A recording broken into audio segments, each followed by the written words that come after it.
नाम में क्या रखा है? बहुत कुछ। ये नाम आपको आपकी पहचान देता है। यू कैन आर्ग्यू कि यही हमें इंसान बनाता है। क्या होता अगर नाम की जगह आप ह्यूमन नंबर 10,85,432 होते तो?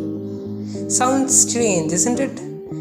इसीलिए ही तो हम अपने पेट्स को भी नाम देते हैं, to make them sort of equal to us. तो चलो let's explore the world of names, क्योंकि हर कल्चर इन्हें एक तरीके से नहीं रखता। पर्सनल नेम किसी व्यक्ति को अपनी यूनिक आइडेंटिटी देते हैं। ये मोस्टली बेस्ड होते हैं हिस्ट्री पर, माइथोलॉजी पर, सिंबलिज्म पर, या उस टाइम क्या ट्रेंड चल रहा है। एंशिएंट इंडिया में इन नामों के नियम थे, जैसे बॉयज़ के नाम 2 या 4 सिलेबल के होंगे और गर्ल्स के नाम हमेशा 3 सिलेबल के होंगे और ई या आ से एंड करेंगे। पर ये रूल्स इतने फॉलो नहीं किए जाते थे, क्योंकि भरत एक पॉपुलर नाम है जो इन रूल्स को बिल्कुल फॉलो नहीं करता। सरनेम्स बनाए गए थे to better identify that person. तो चलो एक थॉट एक्सपेरिमेंट करते हैं। अगर आप 2 ईशी नाम की लड़कियों को जानते हो तो आप उन्हें कैसे अलग करोगे? एक तो आप उनके पापा के नाम से अलग कर सकते हो, एक होगी ईशी रमेश और दूसरी ईशी सुरेश। और लो, आपने बना दिए sort of the first type of surname, patronym. ये सरनेम आपको हर जगह दिखेंगे, जैसे गेलिक में Arthur McDonald, Arthur son of Donald. Spanish में Arthur Rodrigues, Arthur son of Rodrigo. या सरनेम्स जैसे विलियम्स या जोन्स। इस तरह के नेम एंशिएंट इंडिया में काफ़ी पॉपुलर थे। वसुदेव का बेटा वासुदेव, द्रुपद की बेटी द्रौपदी, जनक की बेटी जानकी। पर ये सरनेम्स की तरह नहीं, निकनेम्स या टाइटल्स की तरह काम करते थे। सांस्कृतिक लोग एक व्यक्ति की कैपेबिलिटीज़ को बताने के लिए बहुत सारे टाइटल्स या निकनेम्स दिया करते थे। मुरा असुर का वध किया, मुरारी। गायों की रक्षा की, गोपाल। इसलिए हिंदुइज्म में भगवानों के 1000 तक नाम हो सकते थे। पर हर बार आप किसी व्यक्ति की पापा को नहीं जानते, तो सोचो बिना इसके इन दोनों को कैसे अलग करोगे? दूसरी कॉमन चीज़ हो सकती है जगह, जैसे ईशी दहलवी या ईशी मुंबईकर। इन्हें अलग करते हैं टॉपोनिम। ग्रेट ब्रिटेन की रॉयल फैमिली का सरनेम विंज़र इसी कैटेगरी में आता है। मराठी में कर किसी शहर के पीछे लगाकर वहाँ के लोगों के लिए इस्तेमाल होता है, जैसे वाघुलकर, और ये कभी कभार सरनेम में तब्दील हो जाता है। इनफैक्ट तेलुगु में एक कॉन्सेप्ट है फैमिली नेम का, जो लगभग सरनेम्स का ही इक्विवेलेंट होता है। वो भी अधिकतर जगहों के नाम से बना होता है। पर चलो, आपको ये भी नहीं पता कि ईशी कहाँ से आती है। अब तो तीसरी कॉमन चीज़ हो सकती है प्रोफेशन, जैसे ईशी टेलर या ईशी पुरोहित। पुराने समय में प्रोफेशन एक फैमिली लाइन में चलते थे, इसीलिए वो सरनेम बन जाते थे। इंग्लिश सरनेम्स जैसे स्मिथ या बेकर की यही एटाइमोलॉजीज हैं। भारत में ये काफ़ी कॉमन है, जैसे भट्ट, पाटिल, पटेल या राय। पर अब जब वर्क हेरिडिटरी लगभग ख़त्म हो गई है, ऐसे सरनेम्स नहीं बनते हैं। जस्ट इमेजिन कि किसी व्यक्ति का सरनेम होता वैभव सॉफ्टवेयर डेवलपमेंट इंजीनियर या Vinay product manager.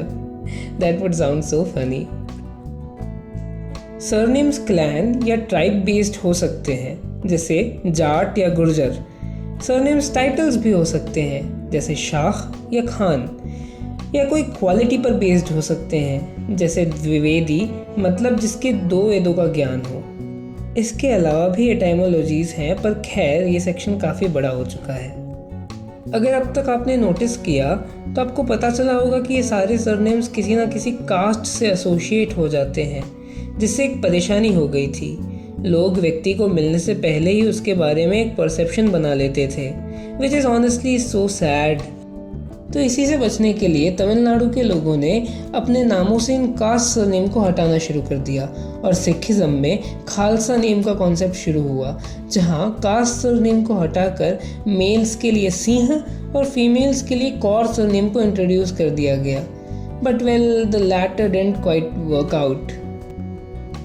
Middle name का कॉन्सेप्ट इसीलिए शुरू हुआ क्योंकि पर्सनल और surnames were not enough.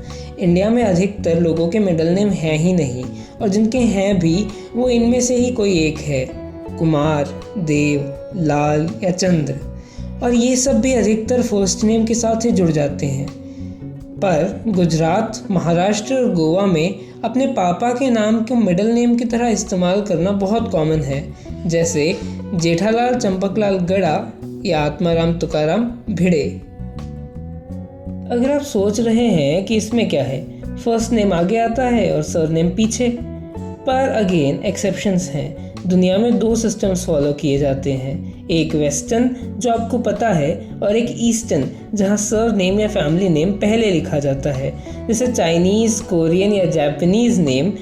For example किम मिसो, ये नाम में किम एक्चुअली एक सरनेम है। एंड फॉर योर इन्फॉर्मेशन, ये लोग जब वेस्टर्न कंट्रीज़ में जाते हैं तो सरनेम आगे लिखने की जगह पीछे लिख देते हैं और अपने रियल नेम की जगह एक इंग्लिश नेम अपना लेते हैं। जैसे one of my favourite Chinese actors is Steven Shang, where Steven is his English name and his real name actually is Zhang Xincheng. और इंडिया में तेलुगु नेम्स भी ईस्टर्न नेमिंग सिस्टम को फॉलो करते हैं, जैसे नीलम संजीवा में नीलम फैमिली नेम है और संजीवा पर्सनल नेम है। पर अगेन एक्सेप्शन, कभी कभी कास्ट सरनेम्स भी इसके पीछे जोड़ दिए जाते हैं, जैसे Neelam Sanjiva Reddy. Well, now let's address the elephant in the room. South Indian names 2 तरह के होते हैं, एक तो तमिल कन्नड़ा सिस्टम को फॉलो करने वाले, जैसे ये नाम तुमकुर, महेश, प्रणव। तुमकुर यहाँ इनके एंसेस्टरल गांव का नाम है, महेश पिताजी का और प्रणव इनका खुद का नाम है। वहीं केरला सिस्टम इसका पूरा उल्टा है, जैसे यही नेम केरला सिस्टम के अंदर होगा प्रणव, महेश, तुमकुर, और साथ ही इसके पीछे कास्ट सरनेम भी जुड़ जाएगा। And that's it. तो होपफुली आपको ये वीडियो अच्छा लगा होगा। Sorry for all the mispronunciations. YouTube algorithm को जो पसंद आए वो कर देना, एंड मैं आपसे लेता हूँ अलविदा।